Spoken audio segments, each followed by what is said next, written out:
네, 오늘 예수님께서 이 마지막 때에 어떤 일이 있는지에 대해서 13장 3절에 예수께서 감람산에서 성전을 마주대하여 앉으셨을 때에 베드로와 야고보와 요한과 안드레가 조용히 묻되 우리에게 이르소서 어느 때에 이런 일이 있겠사오며 이 모든 일이 이루려 할 때에 무슨 징조가 있사오리이까. 네, 우리 예수님께서 지금 제자들 특히 베드로와 야고보와 요한과 안드레가 예수님께 언제 이런 일이 있고 또 이 징조가 뭐냐라고 예수님께 물은 물음에 대답이 이제 오늘 본문으로 이제 끝을 맺게 되겠습니다. 우리 예수님께서 이제 마지막 이 질문에 대한 대답을 하시면서 28절에 무화과 나무의 비유를 배우라 말씀을 하십니다. 그러면서 이 무화과 나무의 비유 이야기를 하시면서 첫 번째로 너희가 배워야 된다는 겁니다. 그래서 우리가 배워야 되죠. 배우지 않고는 알 길이 없습니다. 누구에게 배워야 될까요? 무화과 나무의 비유를 예수님께 배우고 있는 겁니다. 그래서 우리 예수님은 항상 우리에게 배움의 초청을 하십니다. 그래서 우리 예수님은 우리가 많은 사람들이 우리 예수님께 나아오기를 원하시면서 예수님이 이런 말씀을 하셨죠. 마태복음 11장 28절에 수고하고 무거운 짐진 자들아 다 내게로 오라 내가 너희를 쉬게 하리라. 나는 마음이 온유하고 겸손하니 나의 멍에를 메고 내게 배우라. 그리하면 너희 마음이 쉼을 얻으리니 이는 내 멍에는 쉽고 내 짐은 가벼움이라 하시니라. 그래서 우리 예수님께 배울 때 진정한 쉼이 있는 겁니다. 배움이 쉼인 거예요. 그냥 우리가 몸을 편하게 한다고 해서 쉰다고 해서 그게 쉼이 되지 않는 것을 우리가 너무 잘 알고 있습니다. 그래서 예수님께서는 우리가 예수님께 나와서 어찌하든지 예수님의 말씀을 듣고 또 그 말씀을 들을 때 진정한 쉼이 되신다라고 말씀을 하고 계십니다. 그런데 이 배움에는 이 예수님과 함께 멍에를 메고 배우는 그래서 우리 제자들에게 하시는 말씀들의 대부분이 다 각자 자기의 십자가를 지고 우리 예수님을 따르듯이 그렇게 멍에를 예수님과 같이 메고 그렇게 이제 그 배움의 실천을 통해서 오히려 인생은 더 가벼워지고 오히려 인생에는 진정한 쉼을 얻게 된다는 것을 말씀하고 있습니다. 그래서 멍에를 매는 것은 우리 소가 두 마리가 각각 이제 같이 메고 같이 가는 그래서 예수님과 같이 가는 그런 삶을 의미하게 되겠습니다. 그래서 이 배움이라고 하는 것 우리 가르치는 분이 있어야 배우는데 그 가르치는 분은 예수님이시다. 그래서 예수님께서 하시는 말씀을 날마다 귀 기울여 들어야 한다는 것입니다. 그러면서 이 무화과 나무 이야기를 하시는데요. 무화과 나무는 이 유대인들은 이 절기가 말하자면 우기, 건기 이런 것들이 있지 않습니까? 그래서 이 건기 때에 오히려 무화과 나무는 더 잘 피고 열매도 맺고 이렇게 되는 겁니다. 그래서 건기 쪽으로 가면서 오히려 잎사귀가 마르고 오히려 뭐가 이렇게 잘 재배가 안 돼야 되는데 이 무화과 나무를 보면은 잎사귀가 연하여지면서 무성해지고 그리고는 열매를 맺게 되는 겁니다.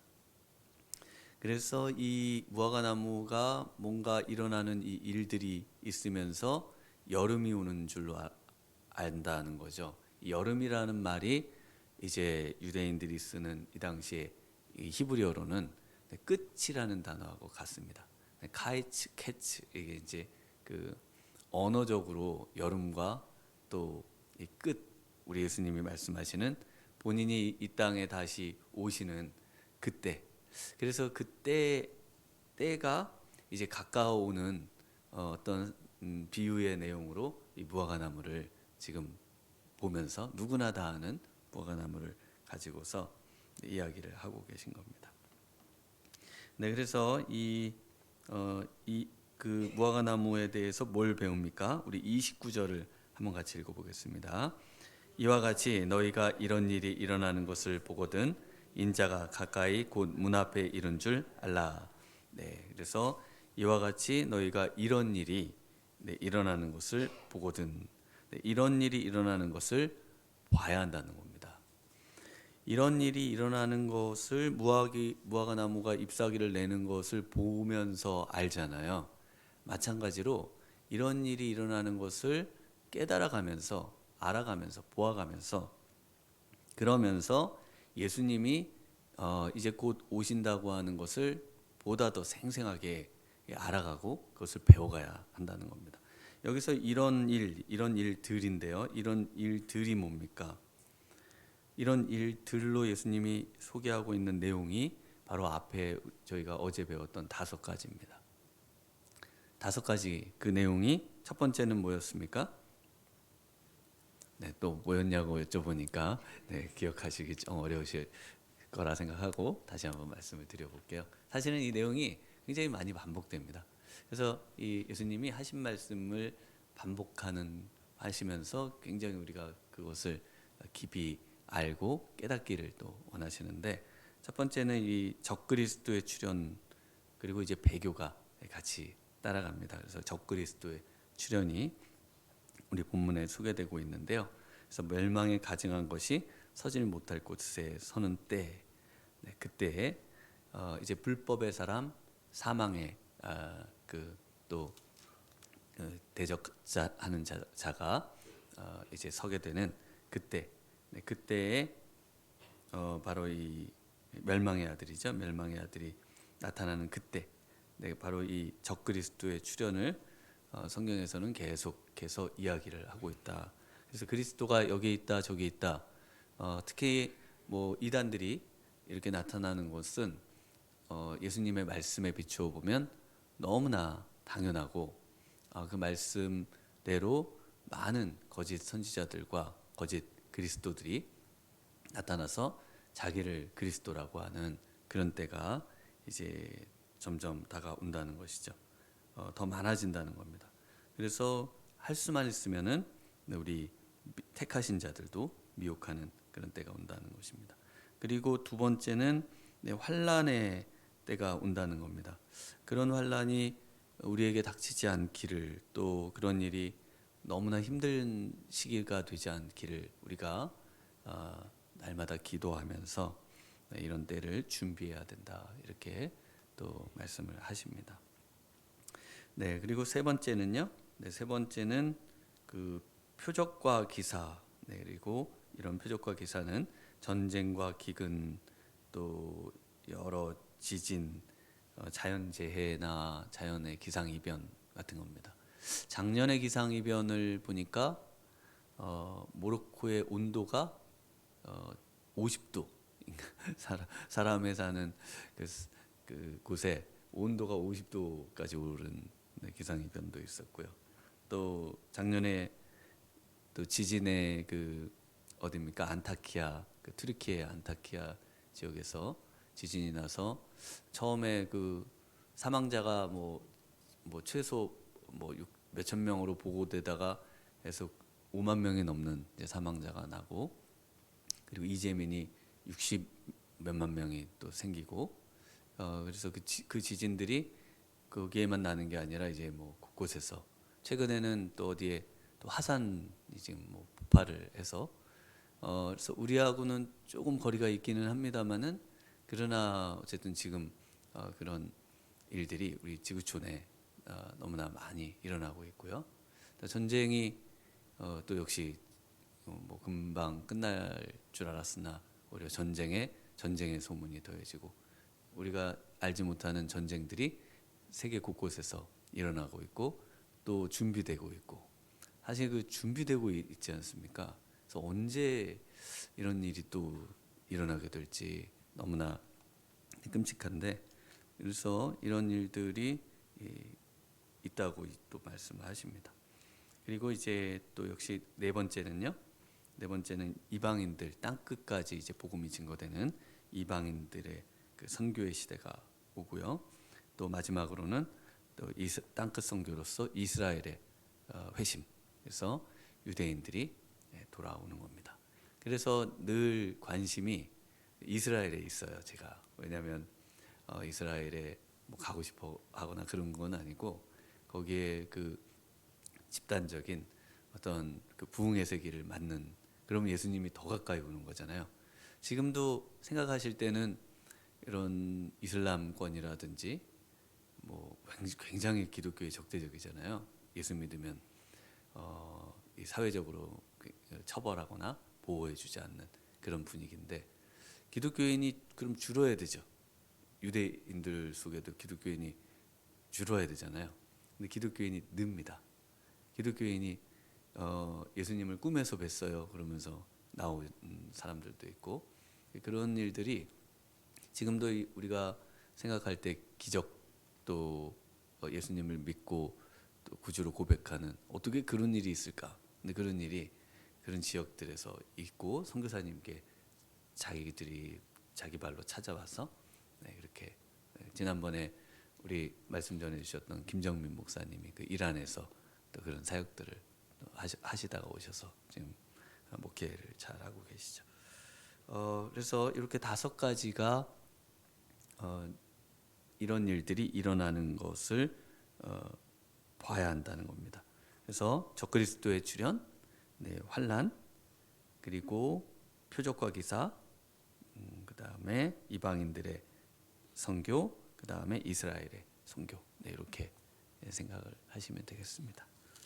또 까먹으셔도 됩니다. 또 말씀을 자주 이런 본문이 또 나오면은 정리해서 또 말씀을 드리겠습니다.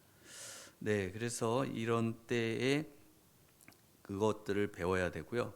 그 다음에 2번째 명령이 뭡니까? 2번째 명령어가 29절 하반절에 인자가 가까이 곧 문 앞에 이룬 줄을 알아라. 그것을 임박한 이제 예수님의 도래. 그래서 예수님께서 역사적으로 이 땅 가운데 오셨던 그 성탄의 그런 시기와 마찬가지로 예수님께서 이제 마지막 때에 다시 도래하신다는 겁니다. 그래서 이 구약 성경을 읽으시면 그럼 예수님은 이미 오신 것이 아닌가 이렇게 이제 이야기하는 분들이 있어요. 왜냐하면 우리에게 이렇게 항상 함께 임마누엘로 계시는 분이시기 때문에 이미 오셨다. 그런데 이것은 이제 구약 성경에 이렇게 산이 겹쳐 보이는 거하고 같습니다. 가까이 가면은 산이 2개로 보이잖아요. 하나인 줄 알았는데 2개였네. 이렇게 보이듯이 예수님의 오심이 이렇게 겹쳐 보이는 것뿐입니다. 그래서 예수님의 초림과 재림을 분명하게 성경에서는 구분하고 있고 예수님이 역사적으로 분명히 우리에게 오셨던 그 사실 그대로 이제 마지막 때에 분명히 재림의 때에 또 한 번 우리에게 오셔서 이제 세상의 모든 것들을 확실하게 이제 심판하시고 또 새롭게 하셔서 우리와 함께 거하시는 그런 하나님의 나라를 완성하시는 때로 우리에게 이제 제시해주고 있습니다. 이것이 우리가 이제 기대하고 고대하는 그런 시대인 것이죠. 그러시면서 이때 우리가 차를 타고 가면은 그 내비게이션이 있잖아요. 그러면 그 내비게이션에 저쯤 가면은 무슨 휴게소가 나오고 어디쯤 가면 뭐가 나오는데 마지막 휴게소는 여기입니다. 그러면서 마지막 휴게소 알려주고 그 다음에 이제 도착지 여기에 나가면 바로 이제 뭐 우리 교회로 온다든지 이런 내비게이션처럼 지금 이 성경의 내비게이션을 잘 따라서 인생을 지금이 어디쯤 와 있는지 또 어디쯤 가고 있는지 이런 것들을 보면서 인생을 살아야 된다. 특히 제자들에게 그 이야기를 하고 있습니다. 그러면서 30절에 내가 진실로 너에게 말하노니 이 세대가 지나기 전에 다 이 일이 일어나리라. 그래서 실제로 우리 이제 많은 제자들이 살아 있을 때 AD 70년에 이 성전이 파괴되는 일들 그리고 그 전에 셀로 땅들이 또 성전을 이제 자기 마음대로 이렇게 드나드는 그런 가증한 일들 이런 일들이 있었던 것들을 우리가 성경에서 알 수 있고요. 역사적으로 알 수 있고 그리고 이제 그때 다 도망하라고 해가지고 많은 기독교인들이 생명을 얻었던 것들을 우리가 알 수 있습니다. 그래서 이 세대, 이 30절의 말씀이 이제 1차적으로 제자들에게 확실하게 성취가 된 겁니다. 그 일들을 볼 때 예수님의 하신 말씀이 반드시 성취된다는 것을 알 수 있습니다. 그러시면서 31절에 천지는 없어지겠으나 내 말은 없어지지 아니하리라. 그래서 이 하나님의 말씀인 성경은 우리 예수님 오셔서도 없어지지 않는 그 귀한 말씀이 될 것으로 확신합니다. 32절에 그러나 그날과 그때는 아무도 모르나니 하늘에 있는 천사들도 아들도 모르고 아버지만 아시느니라. 그래서 많은 이단들이 사용하는 구절이 이 구절이죠. 아니 어떻게 예수님이 모를 수 있냐. 내가 알려줄게. 내가 예수님인데 예수님은 정말 모르는 그런 한계를 가지신 분이고 내가 진짜 영혼과 육체를 구원하는 재림 예수다. 이렇게 이제 거짓 이야기를 하시는 분들이 있습니다. 예수님이 왜 자신은 모른다고 하셨을까요? 아들도 모르고 아버지만 아신다. 왜냐하면 예수님은 신성과 인성을 갖고 계시고요. 인성으로는 삶의 제한을 갖고 계십니다. 그 어떻게 그렇게 되느냐? 그건 잘 저희도 모릅니다. 왜냐하면 인성과 신성을 완벽하게 가지고 계신 분이시거든요. 성경에서. 그래서 예수님의 그런 인성의 측면에서는 키도 자라야 되고요. 지혜도 자라야 됩니다. 그러니까 예수님이 공부도 하신 거예요. 그래서 예수님의 인성의 측면에서는 확실히 모르십니다. 완전한 인간이시기 때문에 우리의 대표가 되셔서 십자가에 죽으셔야 되기 때문에 완전한 인간이 되셨거든요. 그래서 이 측면에서는 예수님은 완전히 모르십니다. 그리고 이 자신의 모름을 강조하면서 우리도 역시 그때에 대한 알문, 정확한 알문 알려주지 않으신 하나님의 권한인 것으로 이렇게 해놓으셨습니다. 그래서 우리가 안다고 할 때 뭐 다 아는 게 있으세요? 정말 다 아는 게 있으세요? 한번 생각해 보세요. 그래서 하나를 뭐 한 다음에 그걸 계속 추적하잖아요. 그러면 알미 좀 한계가 많아요. 그냥 좀 비슷하게 알지 정말 나중에 보면 그 안다고 하는 것도 잘못 아는 것도 많고 그래서 그 알을 우리가 진짜 하나님께서 아시는 것처럼 다 아는 게 확실히 아는 게 많지 않습니다. 그래서 예수님께서 인간의 어떤 한계를 이런 식으로 말씀하시죠. 그래서 마지막으로 보시면요. 세 번째로 우리 예수님께서 이때에 가장 길게 말씀하신 내용이 제자들에게 하신 말씀이 우리 33절입니다. 우리 한번 같이 읽어보겠습니다. 주의하라 깨어 있으라 그때가 언제 있는지 알지 못함이라. 네, 예수님이 언제 이 땅에 오시는지 알지 못하기 때문에 우리는 항상 주의하고 깨어 있어야 한다는 것입니다. 그런데 우리가 그러면 이제 뭐 언제 오는지 35절 같은 경우에는요. 이게 저물 때 있는지 밤중에 있는지 다굴 때 있는지 새벽에 있는지 그래서 밤을 4경으로 나누는데요. 로마인들이 그 4경을 표현해 준 겁니다. 1경, 2경, 3경, 4경. 저녁 6시부터 3시간씩 더 하시면 돼요. 그래서 9시 정도까지가 1경, 그 다음 9시부터 3시간 더 하면 12시까지가 2경, 그게 이제 밤중에 런지가 되겠고요. 네, 그렇게 이제 3시간씩 더 하면 해가 뜰 때쯤, 이때가 이제 새벽, 이때가 되겠습니다. 저희가 새벽 예배하는 때가 새벽 일른지 이제 해가 뜨기 직전의 시간인데요. 이때 우리가 깨어 있어서 이제 기도해야 되는데요. 그러면 우리가 만약에 정말 육체적으로 잠자고 있다. 그러면 우리를 놓고 가시나요? 야, 내가 그때 왔는데 너 자고 있었으니까 천국 못 와. 이렇게 말씀하시는 것은 아닙니다. 그래서 그 부분을 우리 데살로니가 후서 전서에 보면은 분명히 말씀해 주세요. 5장에 형제들아 때와 시기에 관하여는 너에게 쓸 것이 없음은 주의 날이 밤에 도둑같이 이룰 줄을 너희 자신이 자세히 알기 때문이다. 어떻게 알죠? 네, 배워서 아는 겁니다. 그들이 평안하다 안전하다 할 그때에 임신한 여자에게 해산의 고통이 이름과 같이 멸망이 갑자기 그들에게 이르니 결코 피하지 못하리라. 그런데요 4절부터 보면 형제들아 너희는 어둠에 있지 아니하매 그날이 도둑같이 너희에게 임하지 못하리니 너희는 다 빛의 아들이요 낮의 아들이라. 우리가 밤이나 어둠에 속하지 아니하나니 그러므로 우리는 다른 이들과 같이 자지 말고 오직 깨어 정신을 차릴지라. 역시 같은 말씀인데요. 이렇게 예수님이 아무 때 오셔가지고 자고 있는 사람은 놓고 가는, 그래서 우리는 자고 있으면 놓고 간다, 이런 어떤 두려움의 말씀이 아니라 예수님을 믿는 사람들은 전부 이렇게 어둠에 있지 않기 때문에 도둑같이 임하지 않고 우리를 데려가십니다. 다 우리를 사랑하시기 때문에 그런 어떤 우리 어떤 정말 어려움을 만들어내시는 말씀이 아니고 이런 그것을 이렇게 말씀하시죠. 이제 병행구절이 되는 누가복음 21장 34절에 가면 똑같은 이제 내용 속에 이 구절에서 이 말씀을 하십니다. 34절을 한번 읽어드려 볼게요. 너희는 스스로 조심하라. 그렇지 않으면 방탕함과 술 취함과 생활의 염려로 마음이 둔하여지고 뜻밖의 그날이 덕과 같이 너희에게 임하리라. 그래서 우리의 어떤 그 믿음의 삶이 이 방탕함, 또 술 취함, 세상의 염려, 이런 것들로 마음이 둔해지는 것.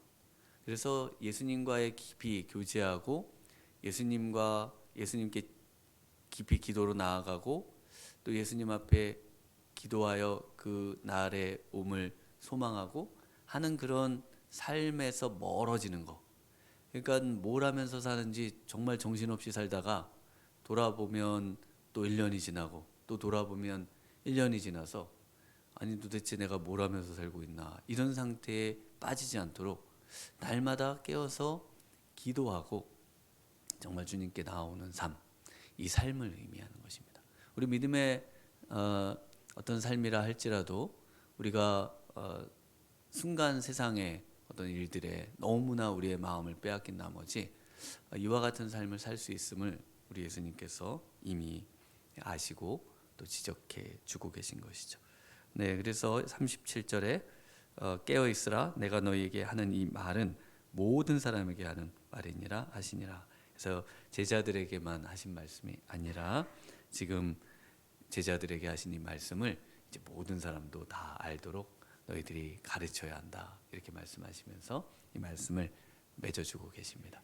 네, 오늘 이 새벽에 다시 한번 우리 예수님의 이 땅에 오심을 소망하면서 정말 예수님의 오심에 있을 그런 일들에 우리의 마음을 쏟고 또 그것들을 보면서 다시 깨어서 정말 예수님 오심이 가까움을 느끼면서 우리에게 주어주신 그 삶, 또 사명, 또 우리에게 주어진 모든 삶의 임무들을 잘 완수하시고 또 예수님을 맞이하시는 우리 복된 성도님들 되시길 주님의 이름으로 축원합니다.